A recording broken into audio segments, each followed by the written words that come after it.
আরে বাবাও নাই, বড় ভাই একলার উপরে সংসার, কি যে করবো। আমার মাদ্রাসা থেকে বাইক করে দিয়েছে, মাদ্রাসার বেতন দিতে না দেখা ভাইয়া তো দুদিন আচ্ছা ভাইয়া কই দিই তো তোরে তো মনে ভাইয়া ভাইয়া ভাইয়া ভালো আছেন? আছি ভাইয়া মাদ্রাসার তো বেতনটা দেন না, মানে তুই কি মাদ্রাসে আমার তো এখন মাদ্রাসা থেকে বের করে দিছে, এখন কি করা বাইর করে দিছে? জি মুরে ভাই, আমরা মধ্যবিত্ত সংসার, আমাদের লবণ আনতে পান্তা ফুরে। কথাটা আমার মাথায় আছে, বেতন দেওয়া লাগবে, কিন্তু আমি কি করব?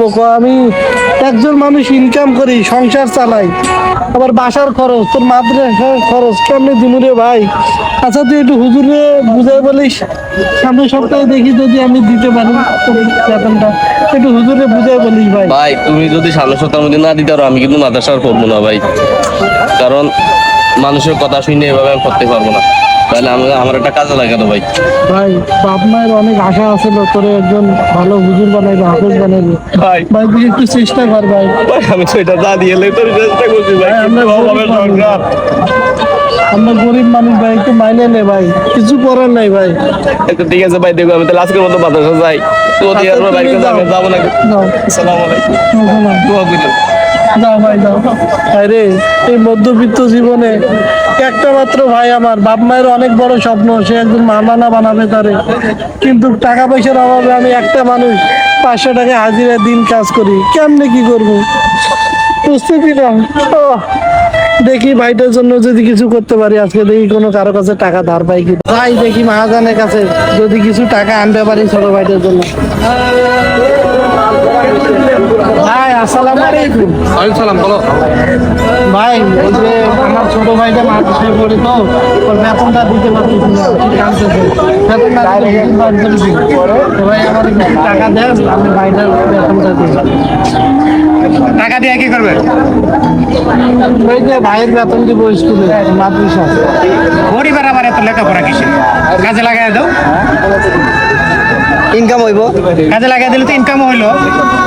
ও হ্যাঁ, ভালো কথা। কষ্ট করে লেখাপড়া করাইয়া কালকে ভাড়ায় লোক লাগবে তো, এনে কাজে কাটাই দিও, যাও। না ভাই, আমার বাপ মায়ের অনেক স্বপ্ন ছিল ভাইটারে। আরে ভাই বুঝছি, স্বপ্ন এরকম, টাকা হইলে অনেক স্বপ্ন হইব, যাও কালকে সংসার তো ঠিক রাখতে হবে, তাই না? সংসার কালকে নিয়ে ঠিক এসো, রেখে ভাড়া লাগাই দিও ভাই, যাও তো, কালকে ভাড়া লাগাই দিও। গরিবের জীবন। থেকে আসলে দূরে থাকা উচিত। আরে এদেরকে টাকা পয়সা দিয়ে শিক্ষিত বানাইলে আমরা পর পর্যন্ত তো তাদেরকে আর কাজে কোনো লুকিয়ে পাবো না। এটা তো মনতে হবে, এখন এদেরকে এত সুযোগ দেওয়া যাবে। এখনই তো লোকজন পাওয়া যায় না কাজ কামের জন্য। হ্যাঁ, এটা তো ভালো কাজ করছে, ভাই এই জন্য এগুলো থেকে সবসময় দূরে থাকতে হবে। না ঠিক কথা, ভালো কথা। এইভাবে চল। সবাই যদি শিক্ষিত হয়ে যায়, কাজ কাম যারা আমরা কিছুদিন পর দেখবেন যে নিজেদের কাজ নিজেদেরই করতে হবে। তাই করা লাগবে। তাই করা লাগবে। এতদিন হয়ে গেল ভাই, এখনো মাদ্রাসার বেতন দেয় না, আমার বারবার অপমান করে, আমি এটা আর মাইনা নিব না, ভাই কাছে যাই। ভাই ভাই কোনো প্রয়োজনীয়তা?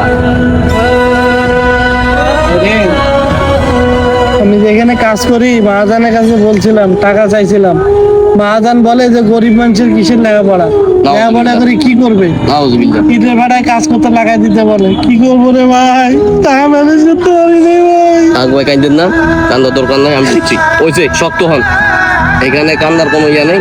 আমি আমরা কিছু করতে পারছি আমি না ভাই। কালকে থেকে আমার কাজে লাগাই দেন, আমি কাজ করবো। পরে যদি কোনোদিন সুযোগ হয় দাওরাটা আমার শেষ করবো ইনশাল্লাহ, আর না হলে এই পর্যন্ত কি ভাই যে কি মাদ্রাসা করবো? লেখাপড়া শেষ করে দেবো। ভাই তুই আর একটু একটু চেষ্টা কর না ভাই। না ভাই, আস্তে আস্তে হয় না ভাই, আপনি আর কোনো কথাই কেন না, এরকম করে পড়ালেখা হয় না। আপনি আমার কালকে তো আপনি মাঝে কাজে লাগাই দেন। ভাই এক কাজ কর, আমার নিয়ে চল তো হুজুরের লাগে, আমি একটু কথা বলি, বুঝাই দেখি হুজুর বোঝে কিনা। আচ্ছা তাহলে চলেন, এইবারে কিন্তু শেষ, আমি কিন্তু আর পরের বাড়ি করবো না, আচ্ছা ভাই, বারবার মানুষের কাছে যেতে আচ্ছা।